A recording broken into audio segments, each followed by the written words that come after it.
Dede itu ketika dengar bagaimana terpidana mendapat penyiksaan yang begitu berat, sehingga dia terpaksa mengakui. Dan terutama juga yang paling sedih itu berbicara kesaksian Eka Sandi. Itu sikap kesatria seorang kuli bangunan lulusan SMP. Jangan dia menuduh yang tidak-tidak kepada klien kita.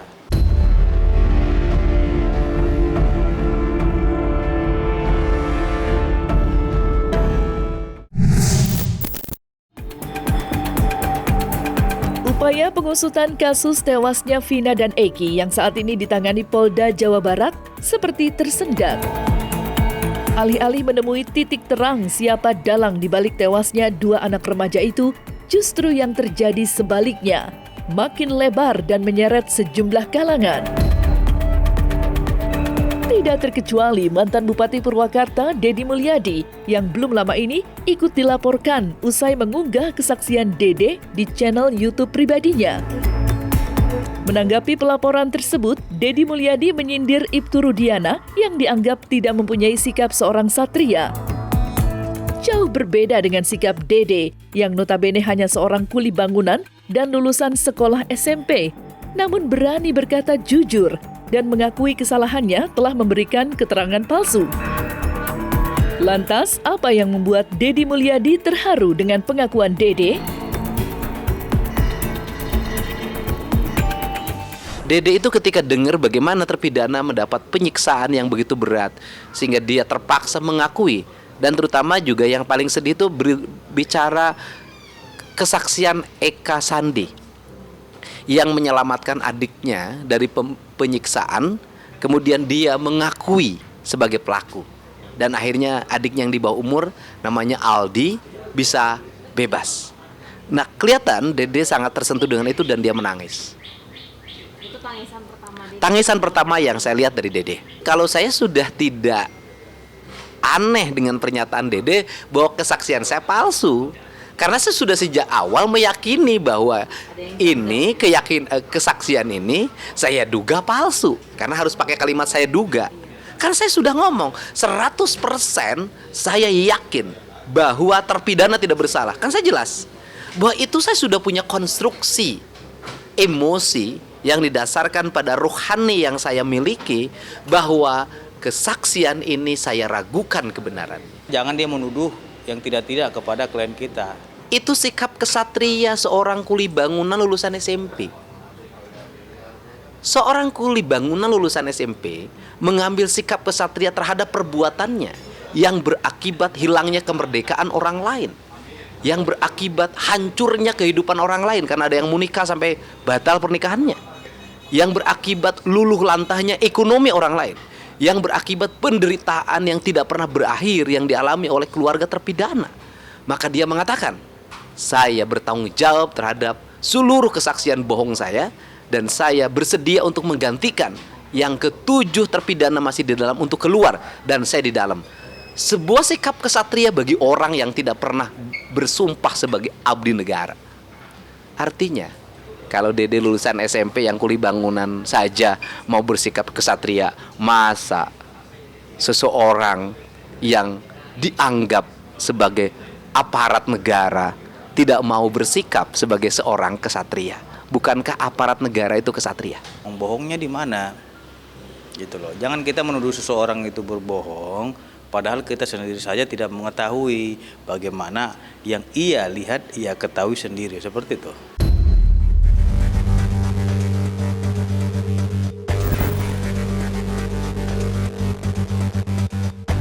Deddy Mulyadi juga dilaporkan oleh kuasa hukum Aep karena diduga telah melakukan teror dan mengintimidasi terhadap keluarga Aep.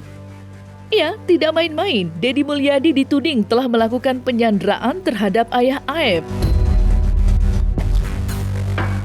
Meski belakangan diketahui apa yang dilakukan Deddy Mulyadi bersama ayah Aep tidak seperti kuasa hukum Aep tuduhkan.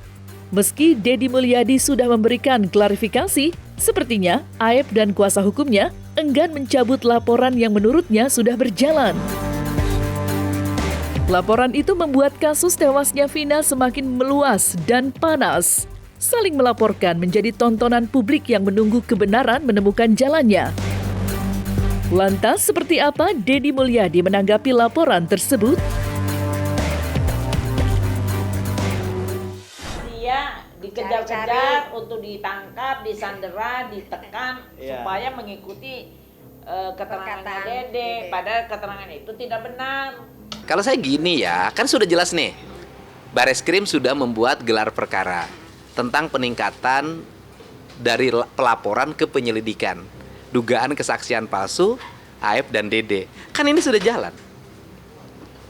Kalau ini running nanti tingkatkan ke penyidikan, arahnya sudah makin jelas. Walaupun dari diri Dede ternyata ada dilema dari sisi saya. Dilemanya apa? Satu sisi saya kuasa hukum melaporkan dia, sisi lain Dede datang sebagai penyelamat. Tetapi Dede sudah menyatakan siap terhadap berbagai konsekuensi ini, kan tenang.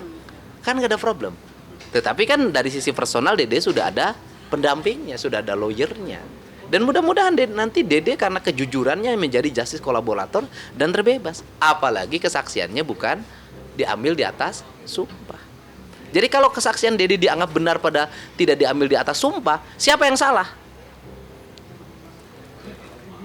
Yang salah adalah jaksa penuntut. Yang salah adalah hakim yang memutuskan. Berarti mau tidak mau bakal dibuka lagi dokumen lama. Ya harus dibuka dong demi kebenaran. Saya yakin dong hakim yang memutuskan hari ini ada penyesalan dalam dirinya. Jaksa yang menuntut ada penyesalan dalam dirinya. Kalau tidak ada penyesalan dalam dirinya, bukan hakim namanya, bukan jaksa namanya. Karena hakim dan jaksa menuntut bukan atas nama kebencian, tetapi atas nama kebenaran. Aep telah mendapatkan tekanan-tekanan dan menimbulkan ketakutan dari pemberitaan negatif dan sudah dilaporkan oleh tim dari yang bersama dengan Dede dan kawan-kawan, yang tentunya wajib kita bantu karena tujuan melaporkan, tujuan mengintimidasi dan mencari-cari seperti seorang buron kepada klien kami ini, tujuannya hanya satu, memaksa agar Aep mencabut keterangannya yang telah dibacakan dalam persidangan di bawah sumpah, ya. Dan Aep yakin dan memang itu fakta yang sebenarnya karena dia bersama-sama dengan Dede.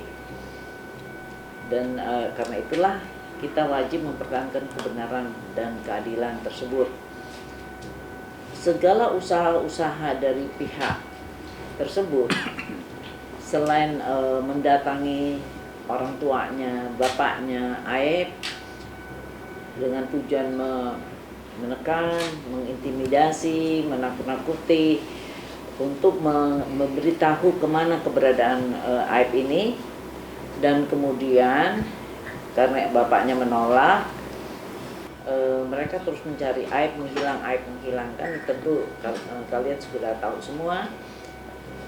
Setelah memberikan kuasa pada kami, ada gerakan yang lebih maju, yaitu pihak mereka mendatangi RT, dan RT ini mempengaruhi pamannya Aep.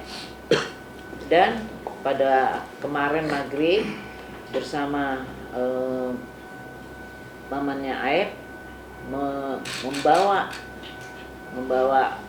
orang tuanya Aep dan sampai ke rumah seseorang yang sudah kami laporkan, lagi dilaporkan oleh kami, dan ya sampai sekarang belum pulang, di mana Aep menjadi stres. Aep berusaha menghubungi, WhatsApp orang tersebut, tapi tidak jawab, dan kelihatannya memancing Aep untuk datang dan akan ditekan. Jadi ini saya tidak mengerti mengapa kondisi-kondisi ini sangat buruk, cara-cara yang sebetulnya merupakan suatu tindak pidana, menekan seseorang. Tujuannya apa sih orang ini? Ya, kepentingannya apa? Jadi mereka tidak merasa bahwa ini sudah melakukan suatu tindakan kriminal, sudah menekan seseorang, membuat tidak nyaman. Dan jadi saya bisa mengambil suatu analisa bahwa dulu pun yang orang-orang yang mencabut ini ya mungkin ada perlakuan seperti ini mungkin ya. Tetapi yang jelas faktanya sekarang klien saya sangat kebingungan mencari ayahnya dan dia sudah WA, tolong kembalikan ayah saya, tolong kembalikan ayah saya. Dari DPP Perhaki ini sudah sangat jauh sekali mereka memasuki ranah hukum dan sudah mencampuri setiap penegakan-penegakan hukum ini, sehingga kami menilai yang bersangkutan telah mengintervensi perkara dan akhirnya kami putuskan untuk membuat laporan polisi terhadap yang bersangkutan.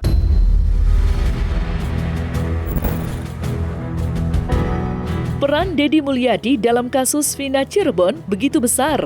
Dan siapa sangka apa yang dilakukan Deddy Mulyadi semata-mata karena panggilan jiwa, seruan kemanusiaan atas kasus yang mempertontonkan ketidakadilan. Atas dasar itulah, Deddy Mulyadi melakukan investigasi dengan mewawancarai keluarga terpidana dan sejumlah saksi dalam kasus tewasnya Vina yang belum terungkap di pengadilan pada tahun 2016 hingga 2017 silam. Tidak hanya membuat konten untuk tayangan YouTube pribadinya, Deddy Mulyadi juga membantu memfasilitasi keluarga terpidana dan para saksi. Deddy Mulyadi bahkan rela meluangkan waktu, tenaga, dan pikirannya untuk menemani para keluarga terpidana dan saksi saat membuat laporan ke aparat kepolisian. Lantas, benarkah upaya Deddy Mulyadi itu merupakan sebuah blunder? Atau sebaliknya, langkah berani yang patut diapresiasi?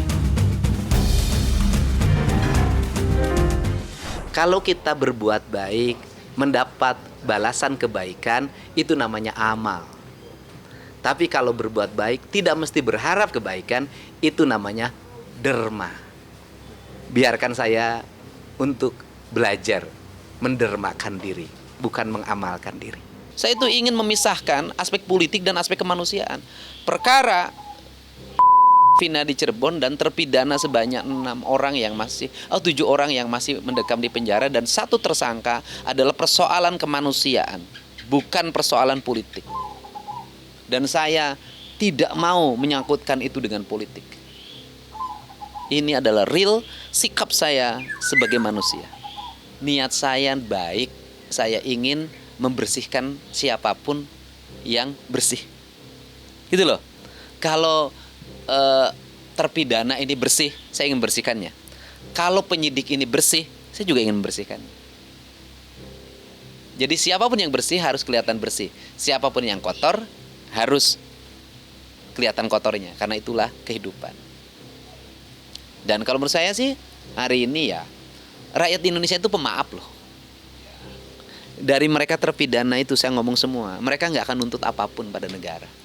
Termasuk tidak akan menuntut apapun pada penyidik. Termasuk sama Pak RT, apabila Pak RT bohong, Pak RT bohong. Bicara dengan kekeluargaan, hati ke hati. Kemudian diakui, jadi novo, mereka bebas di Mahkamah Agung. Selesai Pak, sudahlah. Kalau dokumennya dibuka, dibaca satu-satu, banyak kejanggalan. Selama ini di dunia maya sana banyak sekali orang-orang yang sepertinya lebih menyudutkan ke saya. Ada lagi yang katanya saya merekayasa hal-hal negatif. Tentunya itu saya bantah. Saya tidak pernah merekayasa apapun. Yang saya lakukan sebagai orang tua korban, melaporkan tentang sesuatu yang saya ketahui. Itulah yang saya laporkan. Setelah saya laporkan tentunya oleh penyidik. Ini kan yang menjadi problem hari ini adalah setiap temuan diperdebatkan pada 2 kubu. Makanya saya melakukan review. Review saya apa? Rating bisa terus tinggi. Perdebatan terus berlangsung. Pertanyaannya adalah apa yang didapat bagi para terpidana. Kalau tidak ada orang yang beracara. Kalau tidak ada PK. Kalau tidak ada para pihak yang berbohong, itu dilaporkan. Nanti apa yang saya takutkan, ratingnya turun, perdebatannya nontonnya kurang, viewernya semakin turun, tidak menarik lagi, terpidana nggak ada yang bantu. Masa kita mau berbahagia di atas penderitaan orang lain? Bahkan saya ngajak semua yang menangani masalah ini, yang hari ini mendapat berkah dari kasus ini, yuk kita sisihkan sebagai sebagian pendapatan kita untuk membantu keluarga terpidana yang mengalami penderitaan. Itu sisi kemanusiaan. Kan kita tidak mengeksploitasi sebuah peristiwa yang memiliki efek kejut bagi publik, tetapi efek derita bagi orang yang menjadi objek berita. Saya kira itu adalah merupakan penghinaan terhadap hak warga negara. Beliau menyatakan seperti itu adalah bukti konsistenan dan komitmen beliau bahwasanya benar itu adalah anaknya. Jadi jangan diragukan lagi gitu.